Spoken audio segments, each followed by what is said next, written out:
আমার চাকরি প্রার্থী ভাই বোনেরা সবাইকে আন্তরিক অভিনন্দন এবং শুভেচ্ছা জানাচ্ছি আমার নতুন একটা ভিডিওতে। আজ আমি যে বিষয়টি নিয়ে কথা বলবো সেটি অনেকেই আমার কাছে জানতে চেয়েছেন, অনেকেই আমাকে প্রশ্ন করেছেন আমার ইউটিউবে, তারপর হচ্ছে ফেসবুকে, বিভিন্ন গ্রুপে, আমার যে ইউটিউবে মানে ফেসবুকের যে গ্রুপ রয়েছে সেখানেও প্রশ্ন করেছেন যে স্যার বা ভাইয়া আপনি তো ব্যাংকে চাকরি করতেন, তো ব্যাংকে চাকরি করার সুবিধাগুলো কী?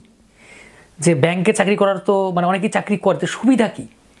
এখন দেখেন সব কিছুরই সুবিধা বা অসুবিধা রয়েছে।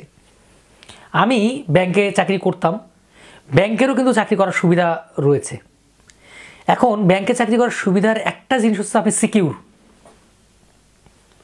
আপনি একদম সিকিউর। মানে হচ্ছে কোন বিষয়ে সিকিউর সেটা যদি বলি, আপনার বাড়ি এবং গাড়ি এই দুটো জিনিস কনফার্ম, যেটা অন্য চাকরি করেও সম্ভব নাও হতে পারে। ঠিক আছে, অন্য চাকরি করে সম্ভব নাও হতে পারে, কিন্তু ব্যাংকে চাকরি করলে আপনি নিশ্চিন্তে একটি বাড়ি এবং গাড়ি করার সম্ভাবনা আছে যদি সিনিয়র অফিসার পোস্ট বা অফিসার পোস্টে আপনি জয়েন করেন। তাহলে দেখেন একদম একেবারে ইজি, মানে ব্যাংকে চাকরি করার সুবিধা হচ্ছে এইটাই। আর যদি কেউ প্যারা নিতে চায়, টেনশন নিতে চায়, বাইরের জগৎ থেকে মুক্ত থাকতে চায়, তার জন্যও ব্যাংক, এটাও একটা সুবিধা। কিন্তু যে কেউ আছে যে আমি খুব প্রেশার নিতে পারি, চাপ নিতে পারি, আমি বাইরের টেনশন থেকে মুক্ত, বাইরের কী হয় হোক, কি দুনিয়া ওইদিকে যাক না কই যায় যাক, আমি ব্যাংকে ঢুকবো আর খালি বাড়ি যাব, মানে ব্যাংকে ঢুকবো আর বাড়ি যাব, এরকম মানে বাইরের প্রেশার সে নিবে না। তাহলে এইরকম যদি কেউ চায় তাহলে সেও ব্যাংকে চাকরি করতে পারে। কারণ আপনারা জানেন যে ব্যাংকে আরেকটা জিনিস হচ্ছে যে ব্যাংকে আর্থিক সুবিধা রয়েছে। এখন ইদানিং মানে আমার সময় যখন ছিল যে লাঞ্চ সাবসিডারি 200 টাকা করে ছিল, আর এখন দেখেন মানে পার ডে আপনি 200 টাকা করে পাচ্ছেন। মানে ব্যাংকে যাবেন 200 টাকা করে ওই দিন নিয়ে বেরোবেন আপনি, তাহলে একটা সুবিধা। 200 টাকা, তাহলে আপনার টাকা পকেটে না থাকলেও 200 টাকা প্রতিদিন ঢুকবে এমনি, সারাদিন কাজের ফলে আপনি লাঞ্চ সাবসিডি হিসেবে 200 টাকা পাবেন। তবে ইদানিং আবার তো কিন্তু জানেন, আপনারা হয়তো বা শুনেছেন যে 400 টাকা করে করা হয়েছে লাঞ্চ সাবসিডারি। 400 টাকা, 400 টাকা করে একটা বিশাল বড় একটা দেখেন। 400 টাকা আপনাকে কে দিবে? বাইরে কেউ দিবে না। কিন্তু আপনি অন্য জায়গায় চাকরি করেন, আপনি 400 টাকা পাবেন দিনে, পাবেন না। কিন্তু অন্যান্য অনেক চাকরিগুলো রয়েছে সেখানে কিন্তু আপনি গেলে পাবেন না, কিন্তু ব্যাংকে আপনি কিন্তু পাবেন। তাহলে এটা কিন্তু একটা বড় সুবিধা, বড় পাওয়া, লাঞ্চ সাবসিডারি। তাহলে এটা একটা আর্থিক সুবিধা আপনি পাচ্ছেন আরেকটা। তারপরে যে আপনি যে লোনটা পাবেন, দেখেন যদি সিনিয়র অফিসার হন, বিভাগীয় পর্যায়ে লোন নেন, তাহলে 1,25,00,000 টাকা আপনি লোন পাবেন।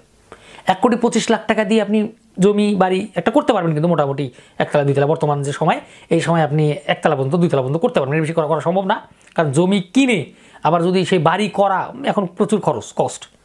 ঠিক আছে, তারপর একটা বাড়ি পাবেন। আবার যদি আপনি এসপিও হয়ে যান তখন কিন্তু একটা গাড়ি পাবেন, গাড়ির লোন, তার মেনটেন্যান্স খরচ আপনি পাবেন। কিন্তু তাহলে দেখেন অনেক সুবিধা আছে কিন্তু। ঠিক আছে, তাহলে আমাদের ব্যাংকে চাকরি করারও অনেক সুবিধা আছে।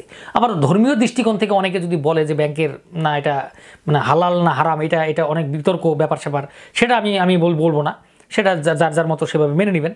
তবে আমি জাস্ট পথটা দেখালাম, যে আমি বললাম যে আমিও তো এগুলা পেয়েছি, সেগুলোই আপনাদের সঙ্গে শেয়ার করলাম। তাহলে ব্যাংকে চাকরি করার এই যে সুবিধাগুলো দেখলেন, যে আপনি ফিনান্সিয়াল একটা বড় একটা সাপোর্ট পাবেন, যেটা অন্য চাকরি করে আপনি একবারে 1,25,00,000 টাকা লোন পাবেন না। কিন্তু বিশেষ ক্যাডাররাও কিন্তু একসঙ্গে 1,25,00,000 টাকা লোন পাবে না, যেটা ব্যাংকে চাকরি করে আপনি পাবেন। তবে এগুলো কিন্তু পাবেন নির্দিষ্ট পর, যদি আপনার চাকরি পার্মানেন্ট হয় তারপরে কিন্তু এগুলো পাবেন, তার আগে কিন্তু পাবেন না কিন্তু। ঠিক আছে, কাজেই দেখেন অনেকেই ব্যাংকে চাকরি করে মনে করেন যে এই যে একটা ফ্যামিলির ক্রাইসিস থাকে সেটাকে স্টেবল করার জন্য, যে ফিনান্সিয়াল সাপোর্টটা পাওয়ার জন্য অনেকেই কিন্তু ব্যাংকে খুব ভালোভাবে চাকরি করে। বা প্রেশার আসুক, অসুবিধা নেই, করার কিছু নেই। প্রেশার তো সব চাকরিতেই আছে, কোনোটা একটু বেশি কোনোটাই কম, কিন্তু ব্যাংকে একটু বেশি, জাস্ট এটাই পার্থক্য।